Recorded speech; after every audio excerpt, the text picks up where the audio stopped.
Ja, servus, hier die Lehrlinge mit dem Chef. Wir können jetzt vom Brotzeit holen, kann uns jemand das Tor aufmachen, dann könnten wir das Zeug gleich reinfahren. Ja, wäre der höchste Zeit. Die ganze Mannschaft hat einen sauberen Hunger. Jetzt hat sie's wieder rumgesandelt mit dem Chef und habt so nicht gekracht. Schaut, dass einer kommt.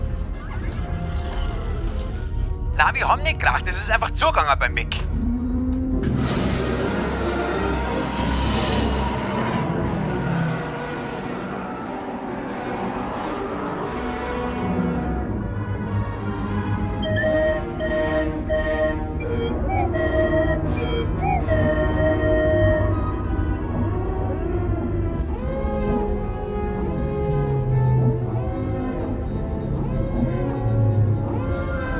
Kollegen, die Lehrlinge sind jetzt da. Schaut, dass die Brotzeit alle kommt.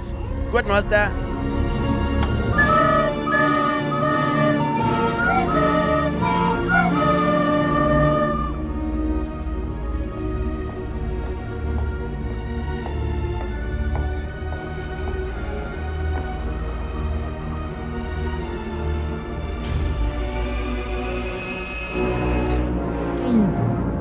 Gut, dass die endlich da sind. Ich hab schon endlich den Kohldampf.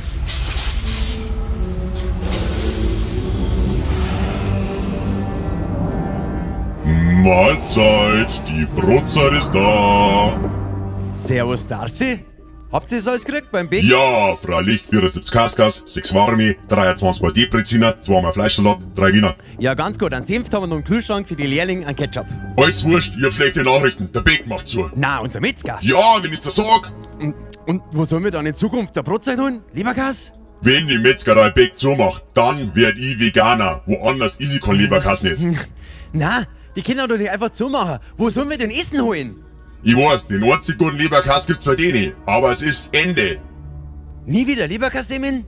Ja, nie wieder Leberkassemmeln vom Bäck. Wiener, Weißwürst. Aber wir haben ja genug Bauern in Ismaning. Dann gibt's halt ein Kraut.